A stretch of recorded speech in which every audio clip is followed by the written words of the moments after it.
Alright guys, welcome back. GM Light here, and today we're going to be talking about Saw X. I just got back from seeing it, and wow, I am really glad that we have a Saw movie again, that it feels like this is a Saw movie that's actually for a lot of different types of horror fans. It seems like the last few have been disappointing to most people, kind of inaccessible, and it's kind of sucked for me to see, even though I've liked most of them, Saw movies that aren't being well received, Saw movies that aren't being appreciated, and it's been kind of tough for years defending the longevity of the series. It seems like every time a new Saw movie is released, it feels like the conversation around it is, really, they're making another one? Can't this series die? But with this one, they provide such a unique new angle to it, and it made for a really compelling story at its center. And just right off the bat, the first thing that I really appreciate about this movie is that the whole thing is about Jigsaw. This movie, from beginning to end, basically has Jigsaw in the whole movie. This is the most screen time he's ever gotten. This is the most focus he's ever gotten. The movie's about his character, and that's a refreshing change of pace for this series because we really haven't gotten a full movie like this with Jigsaw. They're usually about apprentices, whoever's in the trap, whatever else is going on, and he's usually the looming presence that kind of guides the whole thing. But in this movie, he's front and center, and Tobin Bell plays him just as good as ever. And for the first kind of quarter of this movie, I'd say a half hour, the movie it's not even Jigsaw. It's about John Kramer. It's about him kind of going through his journey. There's really little mention about him being Jigsaw, and they find a way to portray just this crazy ass serial killer in a way that's so sympathetic, and you just feel so bad for him. You see his desperation to cling to life. You see how hopeful he gets when he sees this opportunity to be cured, and then when he finds out that these people lied to him, that they conned him, how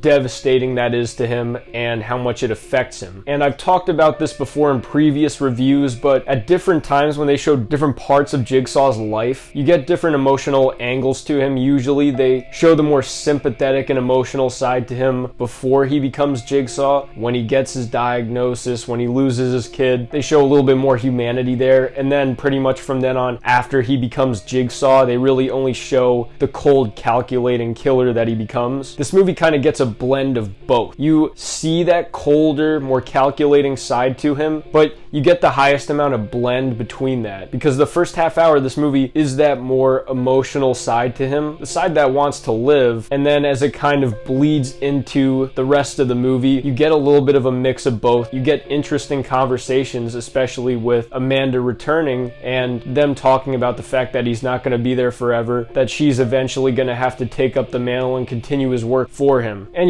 we all know how that eventually goes, but it still makes for interesting character drama. As well as that, the people that he has set in this trap in this movie are absolutely reprehensible people. This feels like the only time where the traps are so brutal, but even then, you don't really want them to make it out because they just suck. They're terrible, they take advantage of the most desperate people, and they're so scummy about it too that you just hate them. You want John to test them. You're actually completely on his side, which is also a crazy change of pace. They're no strangers to kind of having shitty people in these traps, but usually when bones start getting broken, things start happening, you kind of change your mind and it's like, alright, whatever, that guy was like kind of a scumbag, but really he's got to rip his own teeth out. It's always some shit like that. But in this one, you're kind of totally on board with their suffering, which is honestly an accomplishment in and of itself, because I'd say that these are some of the cringiest traps in the whole series. It seems like each one of these get at just very visceral, cringy things, hard to do things. They know the right spots to poke and prod at to make you just kind of squirm in your seat. And this is definitely one of the goriest of the Saw movies, I'd say. So in that department of the violence and the traps and everything, they satisfy on all levels. But in specific, there is one character, Cecilia, who is just absolutely reprehensible. She's one of the only characters where it feels like her and John have kind of an arch rival sort of dichotomy, which is kind of interesting. But the weird thing is, where in Spiral you have Chris Rock in this version of Jigsaw, where Chris Rock's the good guy, Jigsaw's the bad guy. In a lot of ways they kind of reflect similar things. It's cut and dry that the version of Jigsaw's the bad guy and the guy who's trying to survive all these things is the good guy, not Cecilia. She is way worse than Jigsaw in my my opinion. The way that she acts throughout this movie, the way that she schemes, you feel no sympathy for her at all. And in many ways, she challenges Jigsaw in ways where I feel like we've never really seen him challenged. As far as it goes with Amanda, which it's really cool to see a character like Amanda come back. Obviously, Shawnee Smith looks older. It's been 20 years, so there's not really a way to kind of get around that, but they do the best that they can with that, and she slips right back into this role. I thought that she played it very well. I think that this was one of her best performances because it was kind of a medium between the way that she was in the first two movies and then the way that she is in the third movie, where she's pretty much totally off the handle. She seemed more level-headed in this movie. This is really only the second movie where we see her as an apprentice, and the fact that we get this kind of different part of her where she's concerned about John, about taking up his legacy, that's not something that we really saw with her in Saw 3. As for the rest of the characters, they definitely serve their purpose. Some of them are a little bit more forgettable, but some of them, like especially Mateo, just something about him just gets on my nerves because he's so scummy, but not in a way where it's annoying that he's on screen. It's in the way where it's like, God, just put this guy in a trap. There's some sympathy for Gabriella because she's probably one of the less guilty ones in the group, but obviously she's going to end up getting tested, and you kind of have to see what happens with everything. As for the timeline,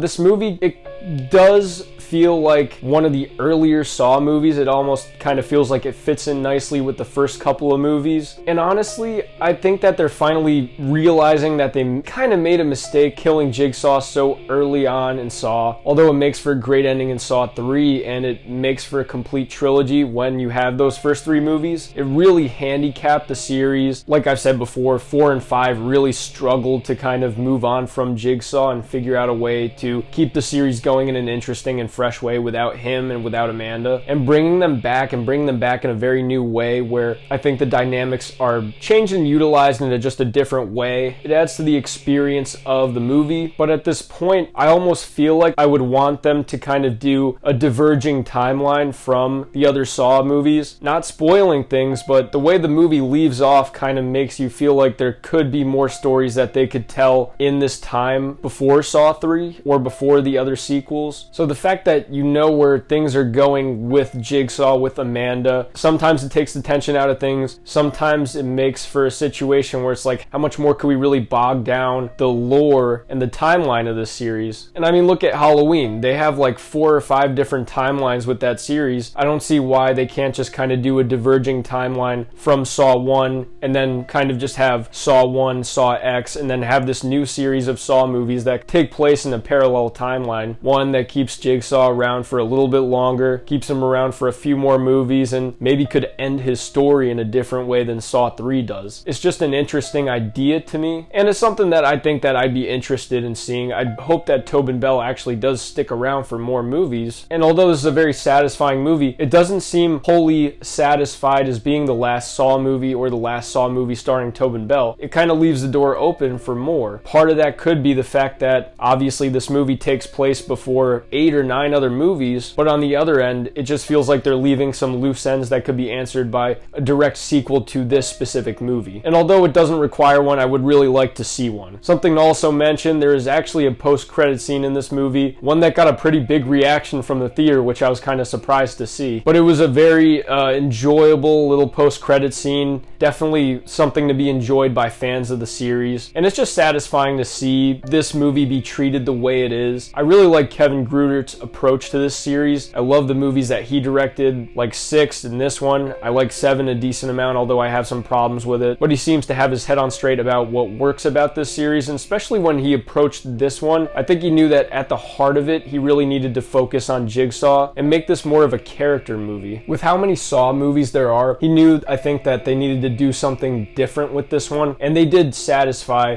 that part of the deal. They managed to change things up, and I don't mean just by making Jigsaw the main character of the whole movie and even kind of the protagonist, but they also make certain decisions throughout the movie that are kind of unexpected, turn the tables on certain characters, and just makes for a different kind of viewing of Saw. All this to say, though, that Saw X, it's a very fan-pleasing movie. Fans of Saw will be very happy with this movie. I think general audiences will enjoy this movie. I'm kind of shocked to see that it has a fresh rating on Rotten Tomatoes, but it is a good movie, so I guess I'm not that surprised. It's one of the way more well-made movies. It's a bit more emotional. It has a bit more to its center than some of the other movies do. And especially when you have Tobin Bell front and center focus of the movie, that's going to make for a great Saw movie. I highly recommend you go out and see it. It gave me everything I think I wanted with this entry. Saw X, are you guys going to see it this weekend? Let me know in the comments. I'd love to hear. I'm GM Light. Have a good one.